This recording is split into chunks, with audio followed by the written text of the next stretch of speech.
Rahayu, Rahayu, Rahayu Sagung Dumadi.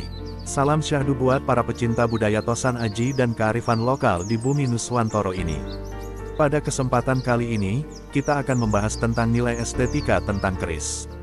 Yang perlu sedulur semua ketahui, di zaman modern ini, keris jelas bukanlah lagi difungsikan sebagai senjata tikam. Hal ini sudah diakui oleh UNESCO pada tahun 2004, bahwa keris merupakan masterpiece of the oral and intangible heritage and humanity. Disebutkan bahwa keris secara prinsipil memiliki 5 fungsi dalam masyarakat Indonesia, yaitu tradisi, fungsi sosial, seni, filosofi, dan mistis. Hal ini dikarenakan kerumitan maknawi sebuah keris, sebagai sistem simbolik yang jelimet, memang lebih merupakan fenomena budaya asli di Nusantara. Setidaknya tercatat ada beberapa daerah di Indonesia, yang menjadikan keris adalah budaya warisan leluhurnya, yaitu Jawa, Madura, Bali, Sasak Lombok, Sumbawa, Palembang, Jambi, Minangkabau, Banjar, Kutai, Bugis, dan Toraja. Mengenai keris, bagaimana lekatnya dalam budaya masyarakat, tercermin di beberapa kebudayaan, seperti pada masyarakat etnis Jawa, misalnya. Posisi keris masih sering dikenakan dalam upacara-upacara adat atau ritual khusus. Contoh, di Yogyakarta atau Surakarta, pada setiap malam satu suro kedua keraton tersebut mengadakan prosesi mengarah keris dan pusaka lainnya untuk mengelilingi bangunan benteng keraton. Selain itu ada ritual jamasan pusaka setiap bulan suro, dan sebagainya. Selain itu, keris sering dianggap sebagai pusaka dan lazim diturunkan dari generasi ke generasi. Sudah tentu narasi spiritualisme dan mitologi terlihat, hal ini masih bisa kita rasakan di sekitar kita, terkait keris dalam budaya kearifan lokal ini. Keris merupakan benda seni dengan teknologi metalurgi tinggi yang rumit, penuh dengan sentuhan artistik serta karya yang bermutu seni yang mempunyai nilai estetika tinggi. Tidak semua orang bisa meniru dalam hal pembuatan, atau mewarisinya, karena pada tiap zaman mempunyai teknik pembuatan, tentu terkait metalurgi yaitu campuran bahan baku baik besi, baja, dan nikel, titanium, dan jenis bahan logam lainnya, yang sampai sekarang masih diselimuti misteri rahasia. Kecuali masih ada hubungan keturunan empu, maupun keahlian dalam membuat keris ataupun memecahkan sendiri rahasia yang terkandung di dalamnya, melalui eksperimen belajar dalam pembuatan keris bahkan ada yang dibelain tirakat tapa brata untuk mendapatkan wangsit.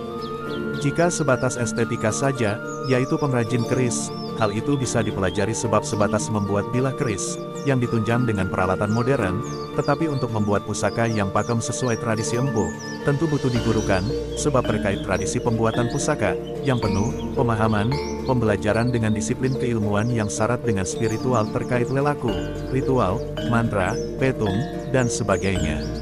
Namun kita sebatas membahas terkait garap keris secara estetika, yaitu pengrajin atau blacksmith keris.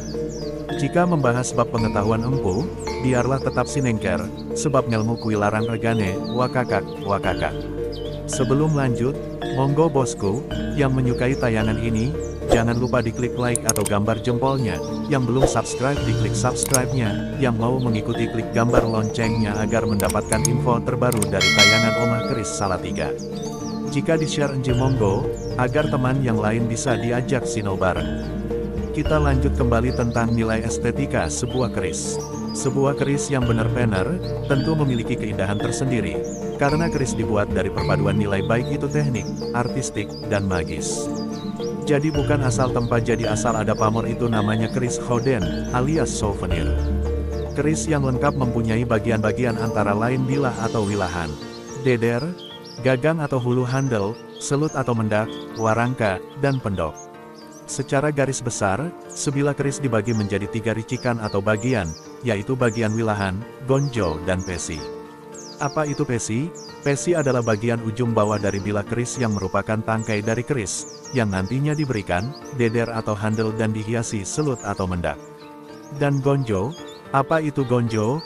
Gonjo adalah bagian terbawah dari sebilah keris, seolah-olah merupakan alas atau dasar dari keris sebagai pembatas. Dan wilahan atau bilah.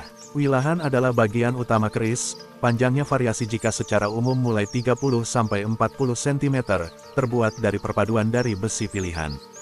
Bagian inilah yang digunakan sebagai senjata. Tentu nilai estetika keris keseluruhan, juga dilihat dari balutan yang menghiasinya, Deder, Mendak, Selut, Warangka, dan Pendok. Ajining Pusoko, Soko Warongko. Tentu sandangan juga berperan penting dalam menambah nilai estetika sebilah keris pusaka. Estetika dalam arti teknis ialah ilmu keindahan terkait dengan keindahan karya seni. Karya seni yang dibuat tentu akan memancarkan keindahan lewat nilai-nilai yang ditangkap oleh indera kita. Secara garis besar, bahwa estetika bukan cara untuk menikmati, tetapi usaha untuk memahami keindahan. Mengenai estetika adalah cabang filsafat yang menelaah dan menembus keindahan, cara menguji dengan menisbahkan dari keindahan tersebut, dengan perasaan, juga tradisi atas penilaian, serta apresiasi keindahan, sebagai suatu kategori yang terpisah dari logika dan etika. Nilai estetis sangat melekat pada keris, ini merupakan kelebihan dari keris tersebut, untuk dapat menimbulkan pengalaman estetis pada orang yang memakai, atau orang yang mengamatinya.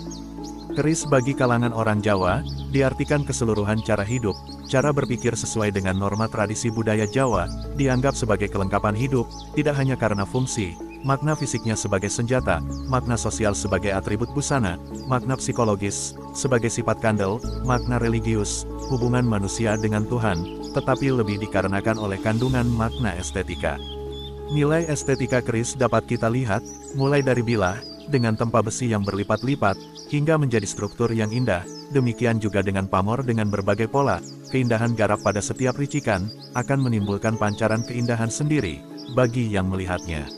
Sandangan, yaitu warangka dan perabot lainnya seperti deder, mendak dan pendok, merupakan bagian yang tidak dapat dilepaskan, dalam menilai estetika sebuah keris. Dalam perkembangannya, penilaian estetika pada era klasik modern, menggunakan konsep penilaian dari sisi eksoteri dan isoteri. Bagi orang Jawa, keris tidak sekedar senjata, keris tidak sekedar benda yang terbuat dari besi biasa. Menurut mereka, keris tetap sebuah pusaka sakti.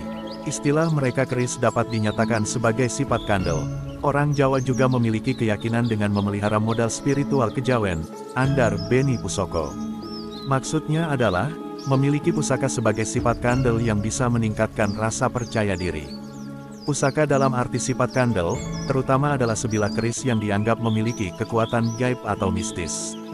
Konsep tersebut sangat mempengaruhi pola dan gaya hidup orang Jawa dengan budaya kearifan lokalnya. Selain konsep tersebut, keris juga dijadikan sebagai lambang legalitas, kebesaran, dan keagungan pada masa kerajaan dahulu. Makanya sebilah keris juga menunjukkan status sosial bagi pemiliknya. Semoga tayangan ini bermanfaat, menambah wawasan. Bersama Omah Keris Salatiga, kita sinau bareng terkait budaya Tosan Aji, baik itu ragam jenis pusaka, filosofi serta kearifan lokalnya yang merupakan warisan agung leluhur kita yang layak kita banggakan, jaga dan lestarikan keberadaannya. Salam budaya Tosan Aji, dari Omah Keris Salatiga. Rahayu.